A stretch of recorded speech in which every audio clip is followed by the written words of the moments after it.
تقدیر اللہ تعالیٰ نے لکھی ہوئی ہے نا، تقدیر لکھنے کا مطلب یہی ہے کہ اللہ تعالیٰ نے اپنا علم لکھا ہوا ہے۔ مثال کے طور پر آپ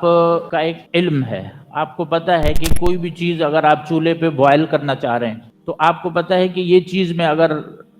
چولہے پر رکھتا ہوں تو اگر 10 منٹ میں دوں گا، 10 منٹ اتنی اسپیڈ سے آنچ رکھوں گا تو یہ ابل جائے گی، بوائل ہو جائے گی۔ یہ آپ کو پہلے سے پتہ ہے نا۔ یا آپ کو مثلا گاڑی کی رینج کا پتہ ہے کہ اس میں اگر میں نے مثلا 20 لیٹر پیٹرول ڈالا ہے تو یہ اتنے میل سفر کرے گی، تو آپ نے لکھ بھی دیا ساتھ میں کہ یہ اتنے میل چلے گی۔ اتنے میل چلنے کے بعد گاڑی رک گئی تو آپ کے لکھنے کی وجہ سے نہیں رکی، یا اتنے منٹ میں پانی بوائل ہو گیا تو وہ آپ کے لکھنے کی وجہ سے نہیں ہوا، وہ آگ کی وجہ سے ہوا۔ لیکن آپ کو چونکہ علم تھا، آپ نے وہ چیز بنائی ہے، آپ وہ کام کرتے ہیں، آپ کو تجربہ ہے، تو آپ نے اپنے علم کی بنیاد پر، اپنے تجربے کی بنیاد پر، آپ اس کے تیار کرنے والے ہیں، آپ نے لکھ دیا کہ اس کی لائف اتنی ہے، یہ اتنا چل سکتی ہے۔ اب اس سے کوئی بھی یہ ماننا نہیں لے گا کہ کیونکہ آپ نے لکھا ہوا تھا کہ تو آپ کے لکھنے کی وجہ سے ایسے ہو گیا، گاڑی رک گئی یا پانی بوائل ہو گیا، لکھنے کی وجہ سے نہیں ہوا، وہ وجہ اور ہوتی ہے۔ لیکن اللہ نے جو لوح محفوظ میں لکھا ہوا ہے وہ اپنا علم لکھا ہوا ہے، کیونکہ اللہ تعالیٰ کو ما کان و ما یکون، جو ہو چکا، جو ہوگا اور جو نہیں ہوا، اگر ہوا تو کیسے ہوگا، یہ سب اللہ تعالیٰ کو پتہ ہے۔ اللہ ایک ایک بندے کے بارے میں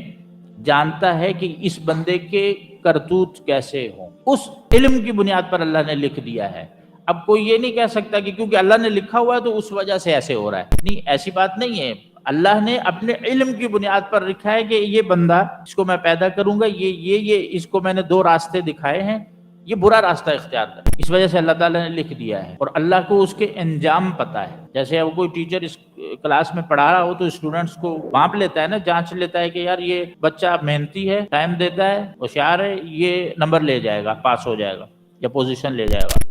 دوسرے کے بارے میں استاد کو پتہ ہوتا ہے یار یہ ڈھیلا ڈالا ہے، ٹائم پہ آتا بھی نہیں ہے اور پڑھتا بھی اتنا نہیں ہے، اس کا مجھے چانس نہیں لگ رہا پاس ہو جائے۔ یہ ایک انسان کا علم ہے، انسان پہلے سے جج کر لیتا ہے کہ یار کون نکل جائے گا، کون رہ جائے گا۔ تو اللہ کا علم تو یعنی کہ السر عنده علانیہ، پوشیدہ چیز اس کے سامنے بالکل صاف آئینے کی طرح ہے۔ یہ اللہ نے اپنے علم کی بنیاد پر لکھا ہوا ہے کون جنتی ہوگا، کون جہنمی ہوگا۔ اس سے ہم یہ استدلال نہیں کر سکتے کہ کیونکہ اللہ نے لکھا ہوا ہے اس وجہ سے ہم جہنم میں جا رہے ہیں، نہیں۔ اللہ نے ہمیں اختیار دیا ہے، ہدیناہ السبیل اما شاکرا و اما کفورا، من شاء منکم فلیؤمن ومن شاء فلیکفر۔ یہ 2 راستے ہیں،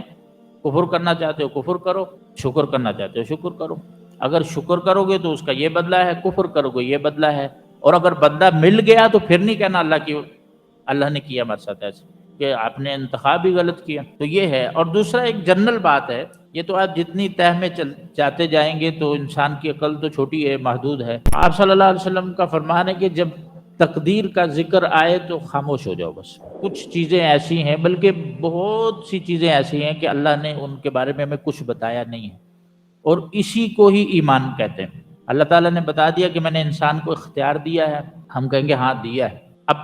کیسا اختیار ہے وہ اللہ جانتا ہے۔ تو بہت سی چیزیں ایسی ہوتی ہیں کہ جس کا انسان کو کیفیت پوری علم نہیں ہوتی، تو خاص طور پہ غیب کے جو معاملات ہیں، تقدیر کے معاملات ہیں، اس لیے آپ صلی اللہ علیہ وسلم فرمایا کرتے تھے کہ جب تقدیر کا ذکر آئے تو خاموش ہو جایا کرو، اس کی ڈیٹیل بحث میں نہیں جایا کرو، کیونکہ اگر سوال کرنے لگو گے تو آپ پوچھتے جاؤ گے کہ یار اس کو تو اس نے بنایا، اس کو تو اس نے بنایا، پھر آخر میں آپ کا سوال آ کے رکے گا کہ اللہ کو کس نے بنایا۔ انسانی عقل کے سوال کی کوئی انتہا نہیں ہوتی، اس لیے تقدیر کے جو معاملات ہیں ان پر ایمان لانا بس، کہ اللہ نے جیسے کہہ دیا ویسا ہی ہے، اب اس کی کیفیت کیا ہے اس کا ہمیں نہیں پتہ۔